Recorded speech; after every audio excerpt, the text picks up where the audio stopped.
Hello and welcome to the President's Daily Brief. I'm Mike Baker, your eyes and ears on the world stage. All right, let's get briefed. Now, today, we've got another edition of the PDB Personnel Files. This is where we examine in depth one individual global leader or personality, somebody who is shaping the news that we cover here on the PDB. And today, we're turning our spotlight on Xi Jinping, of course, the president of China. All right, let's get started. Now, Xi Jinping, like Chinese politics in general, is enigmatic and complex.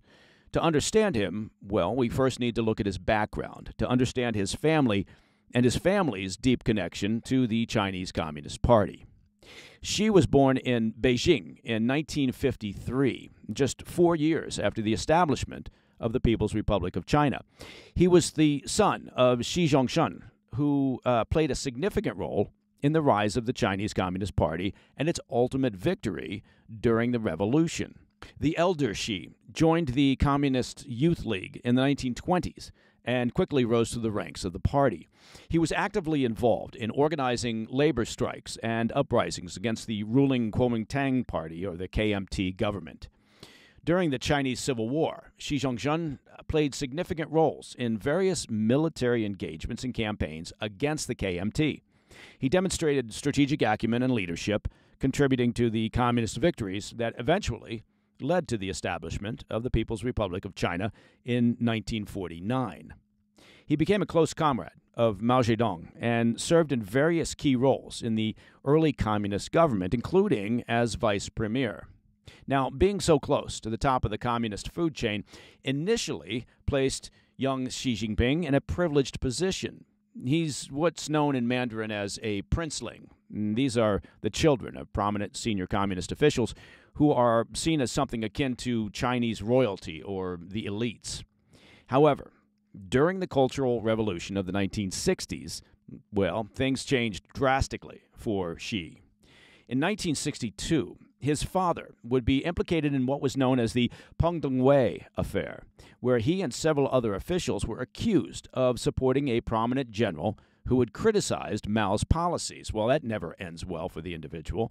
He was accused of harboring bourgeois tendencies and was purged. He was subjected to public humiliation, imprisonment, and forced labor. That's quite the downfall. A few years later, at the age of 15, Xi Jinping himself was sent away for re-education. Now, he was settled in a rural village in Shanxi province as part of Mao Zedong's sent-down youth policy, which, as it sounds and implies, sent urban youths to the countryside to ostensibly learn from the peasants. Young Xi spent about 7 years in the countryside, working in harsh conditions and living in a traditional cave dwelling that was carved into the hillside. Now, despite the tough conditions, young Xi thrived in that village. His ability, apparently and reportedly, to relate to the villagers and his efforts to improve living conditions earned him the nickname Big Brother Xi. He spent much of his free time reading and studying, and he read extensively on politics and history, which helped him develop a broad understanding of various subjects and made him determined to join the Chinese Communist Party, a step that he ultimately took in 1974, setting him on his path to power. Up next, we'll have more on the life and career of Xi Jinping, beginning with his first steps into the world of Chinese politics and his ultimate rise to the top. I'll be right back. Welcome back to the PDB Personnel File on Xi Jinping. In 1975, at the tail end of the Cultural Revolution, Xi, a newly minted member of the Chinese Communist Party, left the countryside and returned to Beijing. There, he studied chemical engineering at one of China's most prestigious schools, the Tsinghua University. During his time at the university, Xi reintegrated into China's urban culture. He took on roles within student organizations and committees that were aligned with the CCP's structure. Now, these positions involved organizing political activities, study groups, and discussions that promoted party ideology among students. He'd go on to further his education, returning to Tsinghua University later in life to study Marxist theory and ideological education, earning a doctorate in law through a part-time program. Now, this further cemented his ideological grounding and prepared him for higher leadership roles within the CCP. Xi's political career started in Hebei province in northern China.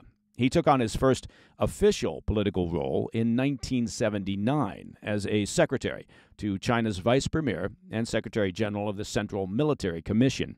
This position was critical. It provided Xi with valuable insights into the workings of the Chinese Communist Party and the military.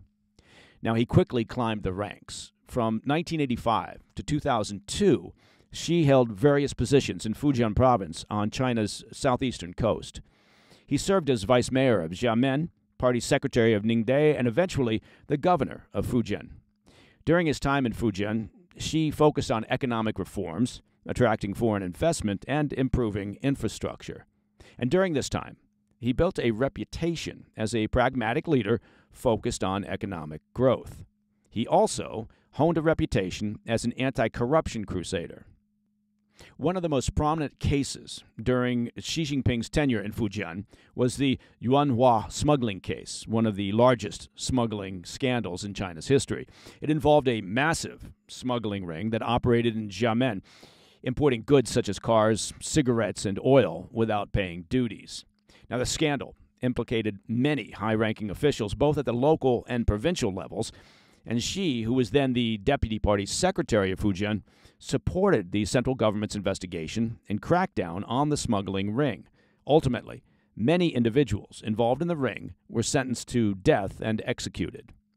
This included senior customs and police officials who were found guilty of accepting bribes and facilitating the smuggling operations. Xi's participation in the anti-corruption efforts would later become a central theme of his leadership on the national stage. In 2007, Xi was elevated to the national scene. During the 17th Party Congress, he was appointed to the Politburo Standing Committee, the highest decision-making body in the CCP. This appointment was a clear indication that he was being groomed for the top leadership positions. And just 1 year later, sure enough, he was elected vice president of China. Okay, fast forward to 2012, and now he's the general secretary of the Communist Party of China, the most powerful position in the political hierarchy. A year later, he became the president of the People's Republic of China, consolidating his control of the party, the state, and the military. Xi's leadership has been a mix of strong domestic policies and ambitious foreign initiatives. At home, his approach has been centralized power and increased control over civil liberties, which is a diplomatic way of saying suppressing civil liberties.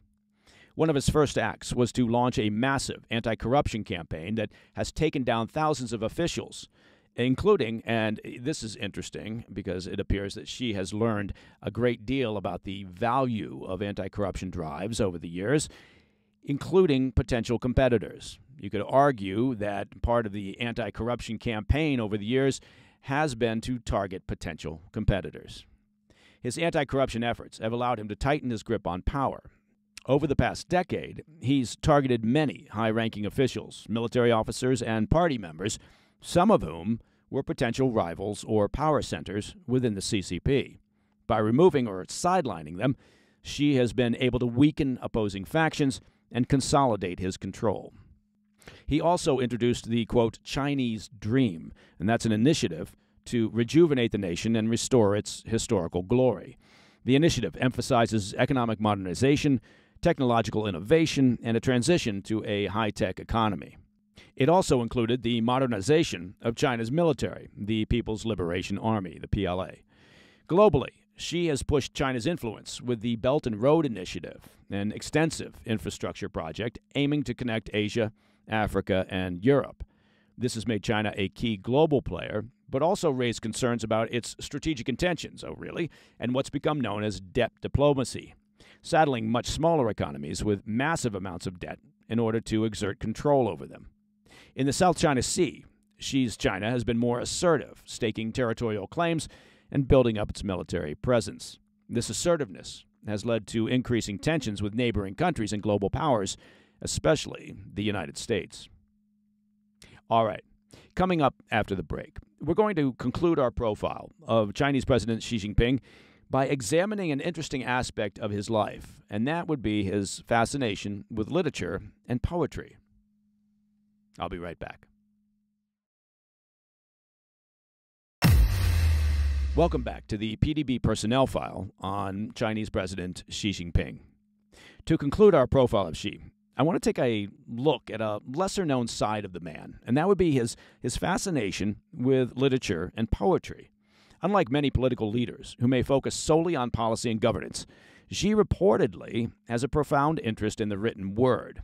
As we mentioned earlier, growing up, Xi was an avid reader, but in addition to reading about politics and Marxist philosophy, he devoured classics of Chinese literature and poetry, and this passion, reportedly, has stayed with him throughout his life and career. Xi often quotes ancient Chinese poets and philosophers in his speeches, weaving quotes and passages into modern political discourse.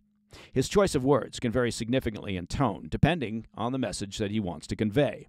For instance, during a forum for Asia in 2018, Xi quoted the Tang Dynasty poet Wang Bo, "The ocean is vast because it rejects no rivers."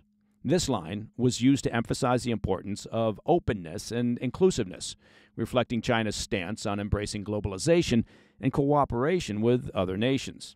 In contrast, in a 2014 speech, Xi quoted a line from a poem by Mao Zedong, which is, "He who does not offend will be met by none." Now, this phrase underscores a strong defensive posture and a readiness to retaliate if provoked, reflecting Xi's emphasis on maintaining national security and sovereignty. It presents a more menacing tone, highlighting the duality in his leadership style, one that can be both welcoming and formidable. His favorite works include the writings of Confucius and Laozi, as well as classical poetry from the Tang and Song dynasties. These works emphasize harmony, virtue, and the importance of moral leadership, themes that resonate in Xi's political philosophy. He often encourages Chinese citizens to read more and appreciate their cultural history. So, next time you hear Xi Jinping quoting a poem or an ancient saying, you'll know it's not just for show. It's a genuine reflection of his lifelong passion for literature and its influence on his leadership style. And it's one more example of the complex nature of an authoritarian leader who, while reciting poetry, has also consistently strengthened his grip on power, aggressively built up his military, and further limited the liberties and freedoms of his population while suppressing dissent and opposition. And that, my friends, is the PDB Personnel File for Xi Jinping. I'm Mike Baker, and I'll be back with the PDB tomorrow. Until then, stay informed, stay safe, stay cool.